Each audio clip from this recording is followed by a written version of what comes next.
Assalamualaikum warahmatullahi wabarakatuh. Waalaikumsalam warahmatullahi wabarakatuh, Pak Ihsan dan seluruh pendengar Rasil dimanapun berada. Mantap, waalaikumsalam. Bang, ini kisah ciri-ciri kiamat banyak ya. Cita ada gedung tinggi di timur tengah sana atau alam yang sudah mulai hang-hengong. Tapi saya juga pernah dengar ini, ada matahari kembar ini. Nah, tapi untuk Indonesia, apa kisah matahari kembar ini yang menjadi pembincangan dalam pekan ini? Mungkin Anda bisa sampaikan ke Solo atau ke Jakarta atau ke IKN atau tiga matahari ya. Dan juga kisah tentang pendidikan di Indonesia yang nampaknya luar biasa. Ini kan berkorelasi terhadap kemajuan bangsa. Kita ini macam jalan di tempat. Menteri yang paling banyak sejak Republik ini berdiri adalah Menteri Pendidikan. Sementara level kita berada pada 67 dari 203 negara kata UNESCO. Sementara Malaysia yang baru belajar beberapa tahun lalu di 70-an sekarang sudah ke level 45. Innalillah. Apa yang Bang Mas Tony lihat dari perkembangan yang ada? Juga kisah-kisah tentang selain isu matahari kembar, kita juga ingin dengar masalah koperasi yang katanya apakah ini menjadi jaringan politik atau jaringan ekonomi rakyat ke depannya, apa yang sedang disiapkan. Dan tulisan Mas Tony yang saya tadi bacakan, ini semua manajemen kalau nggak viral susah berubah. Hatta urusan jembatan penyeberangan di UIN Ciputat. Bagaimana kisah keadaan tersebut? Terakhir adalah masalah yang Mas Tony dengar sendiri ya, tentang kejadian-kejadian makan bergizi gratis. Ini kata Tempo, proyek makan bergizi gratis. Banyak yang keracunan di beberapa tempat. Apa komentar dari pemerhati bangsa, Dr. Tony Rosid? Silakan, Mas Tony. Baik, sesuai dengan apa yang diungkapkan oleh Pak Ihsan, mulai dari awal, awalnya dengan matahari kembar. Tanyanya, emang ada matahari kembar ya? Nah, itu dia. Panas sekali, Perasaan setiap hari itu kalau kita pagi olahraga di depan rumah, lihat matahari cuma satu ya. Betul. Ada matahari kembar ini. Nah, inilah istilah sebenarnya untuk menyindir satu keadaan di mana ada terjadi perebutan atau persaingan antara dua orang atau dua kelompok yang memiliki pengaruh cukup kuat, terutama pengaruh di dalam proses perjalanan bangsa ini. Jadi begini Pak Ihsan, yang perlu kita sadari bahwa semua kita tahulah bahwa Pak Jokowi itu seperti apa, punya apa pola dan strategi politik yang memang kita semua tahu. 5-10 tahun kita sudah pelajari bagaimana Pak Jokowi itu memimpin negara ini dengan semua kebijakan yang berbasis kepada strategi politik yang dipilihnya. Jadi diantaranya adalah Pak Jokowi memang sosok orang yang atau tokoh ya, sekarang bukan pemimpin ya, sekarang tokoh yang memang ingin selalu sustainable lah di dalam popularitas diri, selalu tampil, tahu-tahu datang meresmikan apa di satu daerah, tahu-tahu mengundang Sespim, tahu-tahu menteri-menteri bertemu di situ ya. Dan sebenarnya kan sederhana. Kalau mereka bertemu kemudian tidak ada media, kan tidak menjadi kontroversi, tidak menjadi sebuah misalnya. Tetapi kenapa itu selalu muncul dan selalu diupload oleh media? Dan ini tentu saja memiliki nilai politis agar menciptakan sebuah persepsi publik atau menggiring opini publik.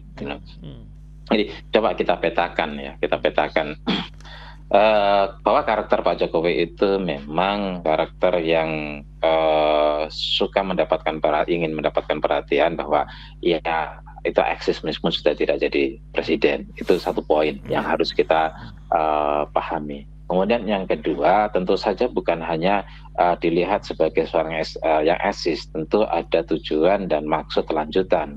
Ada pesan-pesan yang dibalik itu tidak sekedar ingin menunjukkan dirinya eksis, tetapi dengan adanya kasus misalnya ijazah tuntutan ijazah palsu atau dugaan ijazah palsu atau persepsi publik tentang dugaan ijazah palsu Pak Jokowi. Pak Jokowi ingin membuat sebuah isu baru yang bisa mengalihkan atau kemarin tidak mengecilkan terhadap isu tentang ijazah palsu itu. Gitu. Soal benar atau tidaknya biarlah nanti pengadilan simpel, pengadilan panggil dalam proses penyelidikan tanpa tidak pengadilan sudah penyelidikan ya, yang dilaporkan kan ijazah Pak Jokowi, panggil aja Pak Jokowi, proses secara penyelidikan. Kalau memang ternyata ada indikator ya naikkan menjadi penyidikan, kalau memang menjadi penyidikan ya kemudian dinaikkan gitu loh. Jangan kemudian selalu munculnya dari orang yang ditersangkakan ya kemudian menjadi terdakwa, lalu di situ diproses bahkan sudah ada punishment tetapi yang bersangkutan tidak dipanggil. Menurut saya ini ada dalam tanda kutip cacat hukum dalam proses peradilan atau di dalam kuhapnya ya, di dalam proses hukum acaranya. Jadi itu terkait dengan ijazah palsu. Bagaimana kemudian Pak Jokowi seperti itu memanggil meskipun dengan berbagai alasan, misalnya menteri-menteri itu ya datang silaturahmi lebaran, hal yang biasa. Tetapi ini hampir waktunya bersamaan. Menteri-menteri pada datang, dan menteri datang itu rombongan, ada rombongan menteri logistik, ada rombongan juga menteri yang punya basis massa ya, katakan yang punya pengaruh massa yaitu influence lah ya, Budi Ari dan sebagainya. Dan ini kan dua kelompok yang menurut saya berbeda. Kenapa mereka bisa rombongan untuk datang ke situ dan diupload media? Wajar kalau kemudian publik membicarakan karena ini media menguploadnya atau media memberitakannya. Begitu juga dengan Sespim datang ke situ. Yang menarik adalah yang menarik ini tidak hanya menjadi internal Pak Jokowi yang ingin tetap dilihat sebagai seorang tokoh yang eksis atau kemudian memperkecil isu tentang dugaan ijazah palsu, tetapi Pak Jokowi ingin menunjukkan bahwa ia punya kekuatan tersendiri. Dari mana kita melihatnya? Ya, coba kita lihat ketika Pak Prabowo telepon kepada kepada Menteri Koordinator Muhaimin Iskandar untuk menyampaikan kepada publik bahwa semua harus solid. Ya, kenapa? Ini kan menunjukkan bahwa menteri itu semua harus solid. Ini kan menunjukkan bentuk reaksi yang nyata dari Pak Prabowo atas berita tentang matahari kembar. Gitu kan? Artinya Pak Prabowo tidak nyaman, Pak Prabowo tidak enjoy, Pak Prabowo tidak santai menghadapi ya apa yang dilakukan oleh Pak Jokowi yang kemudian direspon oleh publik semacam ini. Kenapa juga yang dipilih itu misalnya Muhaimin? Kenapa bukan menteri yang lain? Harus kita tahu bahwa harus kita paham bahwa Muhaimin ini adalah menteri yang berasal dari PKB, ketum PKB, di mana PKB itu basisnya adalah NU. Gitu.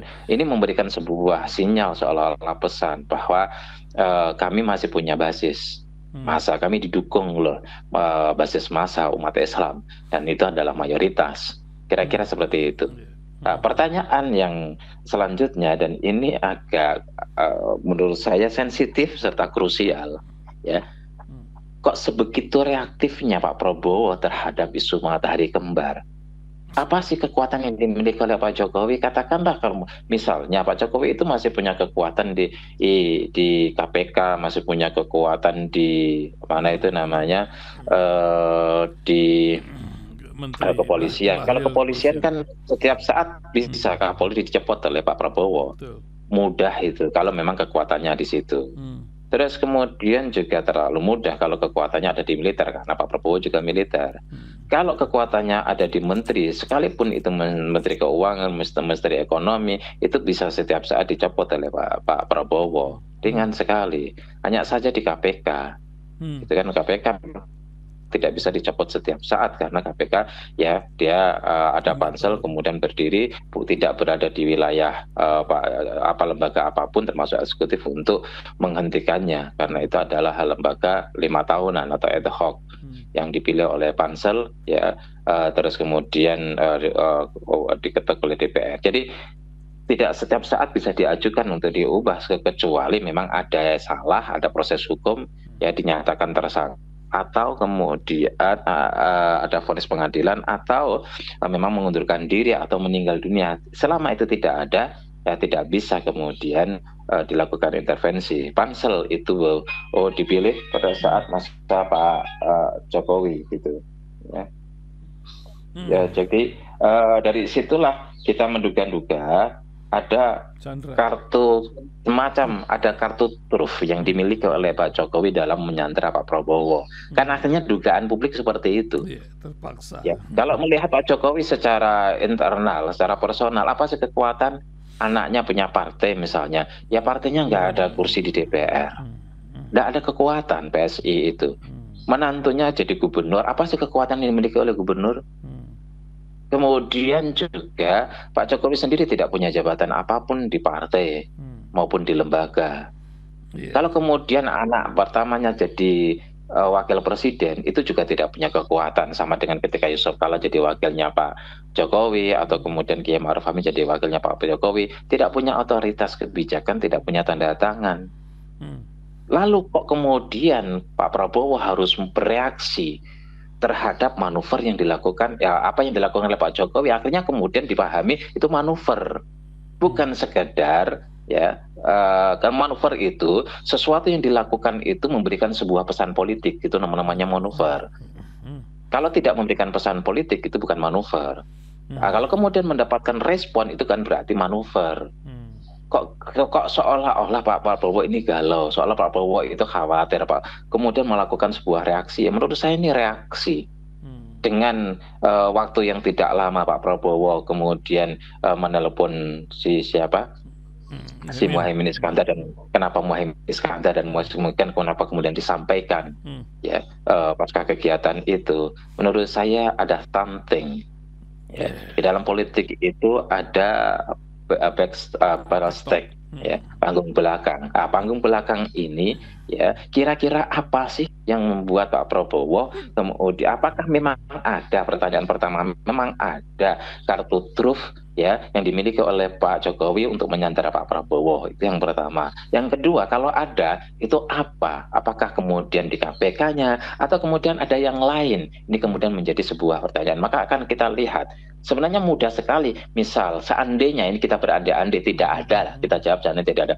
Terlalu mudah bagi Pak Prabowo untuk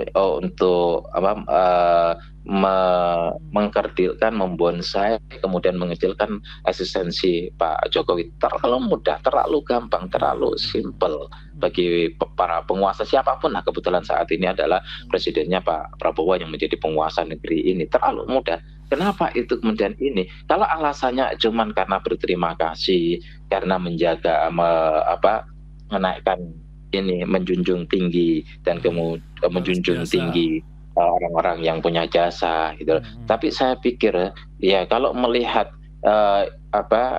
dinamika politik saat ini kok tidak seperti itu. Ya coba ketika dulu Pak Jokowi cara menghormati Pak SBY tidak seperti itu, atau Pak SBY cara menghormati Pak Gus Dur, Bu Mega juga tidak seperti itu, Bu Mega cara menghormati Gus Dur tidak seperti itu. Jadi tidak ada semacam munculnya manuver-manuver yang itu menggerahkan, ya merisaukan, ya dan kemudian mendapatkan reaksi dari seorang penguasa. Ini sesuatu yang mari kita lihat bersama.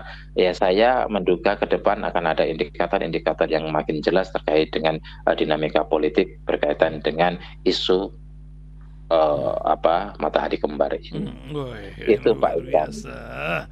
Ya, bagaimana dengan isu lainnya? Yang mana nih yang kita mau mulai lagi ini ya, tentang mana lagi? Jembatan hantu atau nanti terakhir ya? Apa itu? Jembatan hantu boleh lah ini. Kebetulan kan saya seringkali lewat situ. Ketika lewat situ, ya paling banter saya melihat satu orang lebih banyak saya tidak melihat orang lewat situ karena tidak. Dan itu bertahun-tahun. Sejak saya udah tinggal di Tangsel itu, saya sudah di dekat Tangsel itu saya sudah hampir 20 tahun saya tinggal. Hampir 20 tahun, ya 18-an tahun lah saya tinggal gitu kan. Tetapi itu masih tidak, rusak dibenerin lagi, rusak dibenerin lagi, rusak lagi dibenerin lagi. Isinya coret-coretan jembatan, bukan coretan dinding ya. Itu JPO, jembatan penyeberangan orang. Dan di situ kan memang dulu ada tanah, ya, sengketa antara OIN dengan yang konon isunya mau dibuat mall. Ya, tapi kemudian di dalam proses peradilan dimenangkan oleh OIN. Ternyata itu memang tanah OIN, nggak ada jadi mall, nggak jadi mall. Kemudian ditulis di tanah ini milik OIN. Setelah ditulisin itu, apakah kemudian itu mau jadikan mall jembatan muncul duluan? Kan lucu. Sementara jarak sekitar 100-200 meter di depan UIN, itu loh ada UIN dan mahasiswanya itu puluhan ribu. Kemudian ada Bank Mandiri di situ, ada Bank BNI di situ, kemudian ada ruko-ruko dan rumah makan banyak untuk mahasiswa, warung-warung di situ. Juga ada minimarket di situ. Seberangnya ada masjid cukup besar, ada parkiran cukup besar, ya cukup luas. Terus kemudian ada rumah sakit. Ya, terus sampingnya ada IIK, kemudian sampingnya lagi ada resto, sampingnya lagi ada ruko-ruko yang begitu banyak. Kenapa bukan ditaruh di situ, di depan UIN misalnya yang berseberangan dengan IIK, atau di depan Bank BNI yang berseberangan dengan masjid? Kenapa bukan di situ? Ini karena tidak ya, pakai kalau kemudian nyebrang itu cuman katakanlah 8 meter nyebrangnya. Ya, nyebrang di situ. Nggak mungkin mereka muter sampai kemudian 100-200 meter kan, balik ke situ lagi. Apalagi orang Indonesia yang tingkat jalan kakinya rendah banget. Iya, apalagi orang Indonesia. Nggak usahlah orang Indonesia, orang Amerika sekalipun, orang Eropa sekalipun, orang Hong Kong ya, yang orang Singapura sekalipun, itu nggak masuk akal. Dan itu bisa belasan sampai puluhan tahun ada di situ. Kenapa tidak membangunnya dari awal itu di depan tempat keramaian? Jembatan penyeberangan kan itu untuk lewat manusia, untuk lewat orang, namanya JPO, jembatan penyeberangan orang, bukan JPH, jembatan penyeberangan hantu, bukan.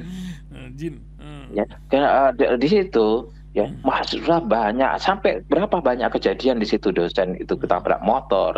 Kemudian solusinya bukan dipindahin, dibikinlah itu lampu merah, padahal di situ pas tikungan. Dan susah juga kemudian menghentikan itu. Mahasiswa masih dan pegawai-pegawai dan nasabah bank itu masih kesulitan juga menyeberang. Kenapa? Yang namanya penyeberangan orang itu kan motor dan mobil kendaraan itu cenderung mengabaikan.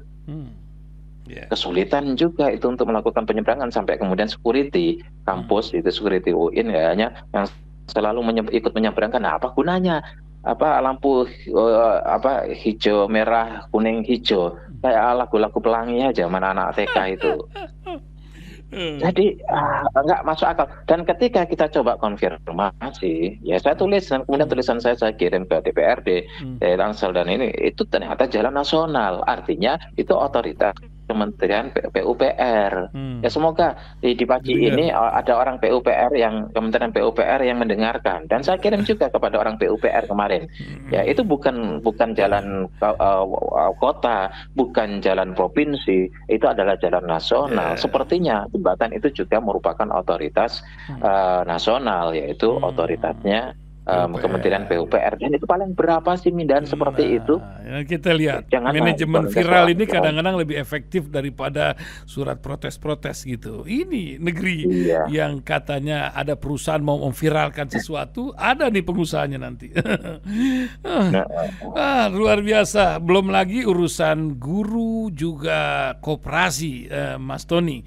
Nampaknya ini gede kali nih. Buat terjadi sentralisasi lagi, apakah juga organisasi guru akan terjadi ketika 400 triliun akan diluncurkan untuk koperasi merah putih di antara dunia koperasi yang kembang kempis sekarang ini. Koperasi desa merah putih 80.000 akan dibentuk. Nah, Ada apa di balik ini? Sementara dunia pendidikan pun sedang kacau-kacaunya, sementara organisasi guru akan juga dibentuk secara nasional. Lah, nampaknya 2029 dipersiapkan matang-matang kali dari jauh-jauh hari ini. Apa Mas Tony lihat demikian di tengah kualitas pendidikan kita yang kembang kempis sekarang ini? Ya, IPA, IPS lagi mundur maju lagi. Silakan Mas Tony. Baik Pak Inten, jadi yang ringan Kita. dulu terkait dengan koperasi. Ini memang Soko Guru ketika Muhammad Hatta membangun sebuah konstruksi pemikiran tentang koperasi kemudian direalisasikan. Ini bagus sekali untuk namanya Soko Guru Ekonomi Kerakyatan, untuk membangun ekonomi kerakyatan meskipun pada akhirnya tidak jalan sebagaimana yang diinginkan, sebagaimana visi yang dibangun di dalam pikirannya Muhammad Hatta, ya, Wakil Presiden pada saat itu. Kenapa ini perlu dievaluasi? Nggak apa-apa lah namanya merah putih atau apa atau Garuda atau apa, bagus-bagus saja sih. Ini niat, menurut saya sih niat baik gitu loh. Tetapi semua harus berbasis kepada kajian. Jangan hanya punya semangat dan ambisi ambisi gagasan, ambisi program yang kemudian tidak berjalan karena tidak ada visinya yang matang gitu kan. Jadi ini yang perlu kemudian dipikirkan. Selama ini seringkali program tidak jalan dengan baik, ya banyak korupsi, ya kemudian tidak efektif, ya tidak efisien, ya kemudian berhenti di jalan karena memang seringkali dimulai tidak dari kajian yang mendalam, kajian yang komprehensif, yang sehingga kemudian menjadi berantakan. Ya kita tahu seperti IKN, jangan sekaya IKN yang baru gitu loh. IKN seperti itu. Jadi program apapun, kebetulan IKN infrastruktur, tapi ini suprastruktur katakan seperti itu. Juga kita kan sadar betul bahwa di antaranya amburadulnya ekonomi kita pada pemerintahan lama atau warisan pemerintahan lama atau rezim lama itu kan karena memang tidak mampu mengelola cash flow secara baik.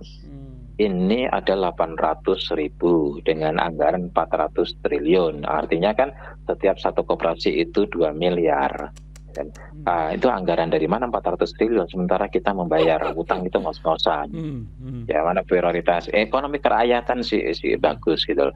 Menurut saya nanti dulu lah, mungkin tahun depan. Tapi perlu diverifikasi dulu. Itu kan ada 3. Ada yang pembagian koperasi baru, ada yang koperasi sudah ada, ya kemudian yang sehat kemudian diperbaiki, ada yang kemudian tidak sehat, kemudian ada yang sehat dilanjutkan, ada yang tidak sehat kemudian diperbaiki. Menurut saya ini udahlah, jangan bicara 400 triliun dulu, jangan bicara 800 dulu, jangan mendirikan yang baru dulu lah.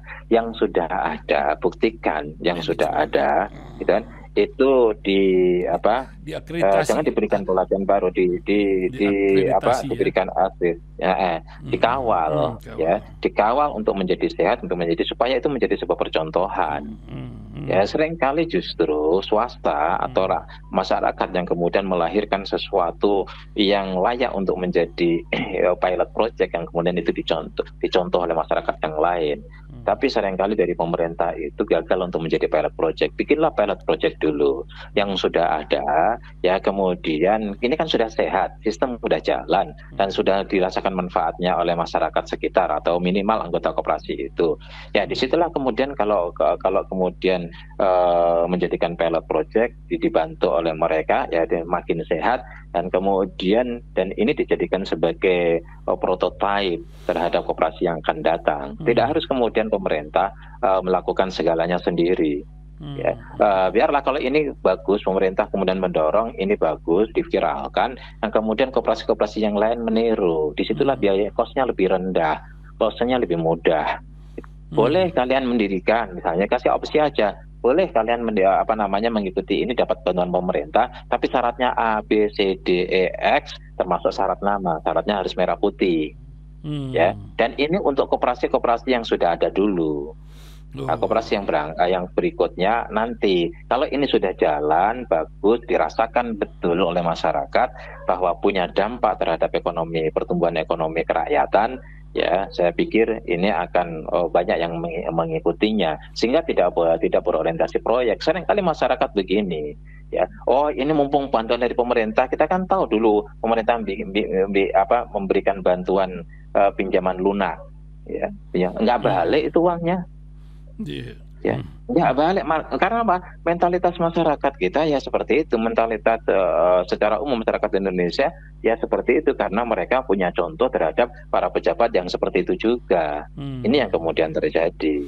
Jadi menurut saya ya kita senang bahwa ada semangat untuk membangun ekonomi kerakyatan, tetapi ini pertama tidak boleh berorientasi hanya kepada proyek. Yang kedua mesti berbasis kepada kajian yang mendalam. Yang ketiga dilakukan yang komprehensif. Yang ketiga dilakukan secara bertahap. Sehingga yang keempat tidak dilakukan pemerintah sendiri tapi melibatkan rakyat dalam konteks ini. Sehingga ketika itu ada prototipe yang bagus ya sebarkan kepada masyarakat. Nanti bisa bekerja sama dengan Basnas, Basnas daerah, koperasi-koperasi itu, pemerintah nggak perlu keluar duit, nggak perlu keluar modal, nggak perlu kemudian menginjek keuangan kepada mereka. Itu Pak Ihsan. Terkait dengan pendidikan, kita masuk pendidikan. Pendidikan terakhir nih, silakan. Termasuk pendidikan ini Pak Ihsan, ya memang sederhananya gini, ada namanya satanic circle, orang miskin kemudian melahirkan orang miskin, kemudian menyebabkan anaknya berpendidikan rendah, pendidikan rendah pada akhirnya melahirkan etos kerja rendah, menyebabkan produktivitas rendah, produktivitas menghasilkan penghasilan rendah menghasilkan kemiskinan dan terus menerus. Ini dipotong. Siapa yang bisa motong? Pemerintah. Dengan cara apa? Kita sudah benar Undang-Undang Dasar 45 itu. Jadi 20%, tapi 20% itu 20% dari APBN untuk pendidikan. Dan ini memang harus betul-betul gelondongan 20%. Jangan 20% disebar ke kementerian yang ke situ dikit. Untuk pendidikan dasar sampai kemudian pendidikan menengah ya dan kuliah. Ini yang perlu diperhatikan. Kemudian yang kedua, jangan kemudian berubah-ubah. Mesti ada desain untuk misalnya kita mau Indonesia emas tahun 2045 gitu. Ya, mulai sekarang sampai 2045 ya jangan ganti menteri, ganti kurikulumnya, desain kurikulumnya, ganti presiden, ganti menteri lagi, ganti kurikulum. Ya mau kapan? Ya enggak berurutan. Jadi akhirnya menteri tidak mau seolah-olah dia mewarisi dari yang lama, harus punya gagasan baru, harus punya ide baru, harus punya sesuatu yang baru. Ini kan enggak benar. Tugaslah presiden untuk memerintahkan menteri, gitu kan? Lama kecuali memang desain dari kurikulum lama bermasalah. Ini kan tinggal melengkapi, menyempurnakan, terus kemudian meneruskan, memperbaiki, menyebabkan, bukan kemudian diubah, dikit-dikit diubah. Sampai kapan kita nyampe ke Indonesia lemah, Indonesia emas, bisa Indonesia cemas dan Indonesia lemas gitu. Jadi ini yang perlu. Jangan kemudian juga ini bagian daripada proyek. Desain baru kan desain proyek baru, kurikulum baru, proyek baru. Apalagi kalau kemudian ada IT itu ya dengan dengan ini IT baru menteri baru. Hampir semuanya itu pakai kemudian ininya baru lagi, dan itu proyeknya gede banget ya, bukan 10-20 miliar itu, bisa ratusan miliar itu. Dan ini menyedihkan untuk bangsa ini, karena bangsa ini sudah terbiasa dengan orientasi proyek yang nggak maju-maju ya. Jadi ke Indonesia itu nama kementerian aja gantinya udah berapa ratus miliar tuh ke Indonesia. Iya, ya bisa T hitungannya itu. Jadi Pak Ihsan dan seluruh pendengar Rasil, jadi Indonesia itu memang perlu berjalan terus. Jadi mobil ini, ibarat mobil Indonesia itu adalah sebuah mobil ya, yang kemudian tidak ganti menteri mobilnya baru, enggak. Tapi ganti menteri, mobil ini tetap, mobil masih bagus kok Indonesia ini, dijalankan ya. Ya mungkin perlu diservis ya, ganti oli iya. Tapi jangan ganti mobilnya. Ini sering ganti mobil. mulai baru, kemudian ketika jalan dirusak-rusakin, nanti biar ganti baru lagi. Sampai kapan kita nggak akan bisa mengejar dengan Malaysia aja nggak bisa. Jadi indeks SDM orang Indonesia itu angkanya itu 52, kalah dengan Thailand 54. Kemudian dengan Malaysia 40-an. itu 62, apalagi Singapura 79. Dan ini ya tingkat SDM yang rendah inilah yang kemudian berkorelasi dengan tingkat kesejahteraan. Jadi dari mana melihatnya income per kapita? Income per kapita Indonesia itu per tahun 4.500 US dollar. Dibanding dengan Malaysia misalnya, Malaysia itu 12.000, hampir 3 kali lipat. Dibanding dengan Singapura itu 20.000, apalagi dibanding dengan Israel 40-an ribu. Income per kapita jauh. Kenapa? Karena SDM kita rendah. Kenapa SDM rendah? Pendidikan kita rendah. Kenapa pendidikan rendah? Selain karena memang anggaran pendidikan itu tidak serius diperhatikan, fokus untuk meningkatkan, untuk memberikan pendidikan yang baik. Gitu juga tentang suprastrukturnya, anggaran itu infrastrukturnya, yaitu tentang kurikulum berganti-ganti terus, dan ini menjadi problem yang serius. Saya senang itu ketika mendengar ada gubernur ya, makanya saya ikut upload yang bagus-bagus lah. Pokoknya sekarang kalau pemimpin daerah yang bagus-bagus kita bantuin viralkan, bantuin upload. Ya, itu Gubernur Kalimantan Timur, kalau nggak salah namanya Rudi Mas'ud itu. Dan dia berani menggratiskan, dan anggarannya itu 22 triliun, yang 20% itu 4 triliun sekian. Dan itu digratiskan semua sekolah, mulai dari SMA, karena memang bahkan dikasih setahun 2 kali seragam gratis. Selain gratis sekolahnya, membuat sekolah unggulan, ada 5 sekolah unggulan yang dalam proses katanya. Kemudian juga S1, S2, S3 mulai Juni sudah berjalan, itu digratiskan semua. Kemudian memberikan beasiswa kepada orang-orang yang kuliah, orang Kaltim, warga Kaltim yang kuliah di luar, dengan beasiswa dengan syarat-syarat prodi-prodi tertentu atau universitas ternama tertentu. Menurut saya ini bisa dilakukan oleh semua kepala daerah, asal satu punya kemauan, itu aja. Ada nggak kemauan? Dan kita seringkali melihat postur anggaran setiap daerah itu rata-rata belanja pegawai dan operasionalnya itu di atas 50%. Gimana mau membangun infrastruktur? Itu belum dipotong oleh infrastruktur jalan, infrastruktur gedung dan yang sebagainya. Untuk belanja operasional di DKI aja, itu belanja operasional kemarin itu sekitar 40%, itu nggak sehat. Maksimal mestinya belanja pegawai dan operasional itu 30%. Jadi 70% betul-betul diorientasikan untuk rakyat, terutama untuk SDM. Dan kemudian mendorong ekonomi. Ini yang mesti harus kita dorong. Saya pikir untuk menggratiskan sekolah SD, SMP itu semua kabupaten bisa, asal punya kemauan. SMA itu semua kabupaten bisa, minimal SMA itu semua kabupaten, gratis, semua provinsi itu bisa. Dan berkualitas itu mesti kan. Dan berkualitas. Yang berkualitas, tidak hanya gratis. Ketika membuat gratis ya kemudian ada syarat-syarat untuk membangun kualitas, karena punya anggaran. Ya kalau punya anggaran itu kan gampang mau membuat orang pintar. Kalau punya anggaran itu gimana mau berkualitas? Wong kita nggak punya master plan pendidikan gitu, Mas Tony. Gimana, Mas? Nah, itu masalahnya. Tidak punya master plan pendidikan. Ya minimal mulai sekarang lah, jangan diubah lagi, diubah terus. Sampai kapan itu proyek kertas, ya proyek bambuatan, kurikulum, gitu kan? Nggak apa-apa kalau kemudian itu sustainable, berjalan sampai 25 tahun. Kalau itu hanya berjalan sampai 5 tahun, bahkan kadang dalam 5 tahun itu ada 2 menteri, karena ada reshuffle, berubah lagi. Seorang orang ingin meninggalkan jejaknya masing-masing. Jadi meninggalkan jejak itu tidak harus mengubah kurikulum, mengubah desain pendidikan, tapi melanjutkan dan kemudian membuat prestasi-prestasi dengan kurikulum yang ada, itu juga legasi. Itu yang perlu dipahamkan. Mungkin Pak Ihsan perlu jadi menteri pendidikan itu. Bisa aja, candanya kelewatan nih Mas Tony. Luar biasa. Apa penutup kata pagi hari ini Mas Tony, di tengah orang menghadapi negeri dan mereka yakin negeri ini tajir, tapi kita nampaknya krisis pada tokoh bangsa Segala ini hal. atau ya segala hal ya atau segala hal atau gimana?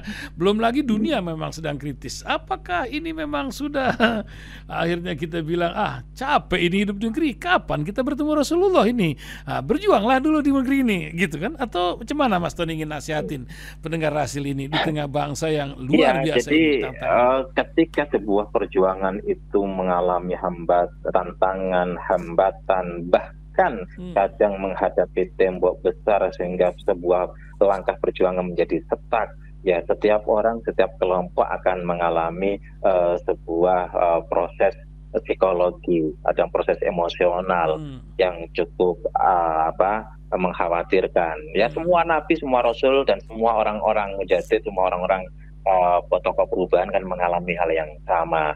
Tetapi ingatlah bahwa itu hanya merupakan sebuah perjalanan.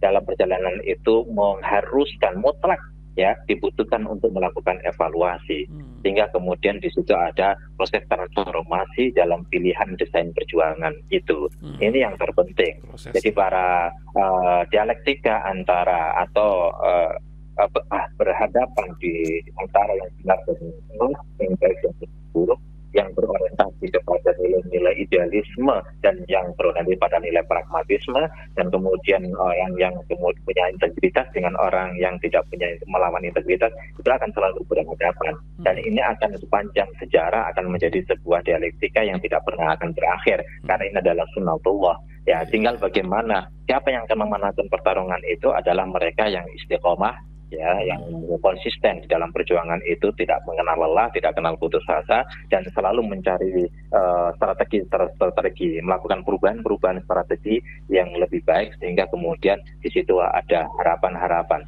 Tidak mungkin semua. Jadi jangan pernah mengatakan bahwa Indonesia ditakdirkan seperti ini. Tidak. Indonesia akan ditakdirkan, semua bangsa akan ditakdirkan naik turun. Ya, watil kalaya mulidamiluh benanas itu akan selalu mengalami naik turun. Kadang ada di bawah secara integritas, krisis. Kadang ada di atas mencapai sebuah kesejahteraan dan kebaikan. Jadi jangan pernah putus asa. Tetap semua pihak mengambil peran masing-masing untuk sebuah harapan bangsa ini akan menjadi bangsa yang lebih baik ke depan. Begitu, Pak. Terima kasih Mas Tony menemani pagi ini 38 menit. Assalamualaikum warahmatullahi wabarakatuh. Waalaikumsalam.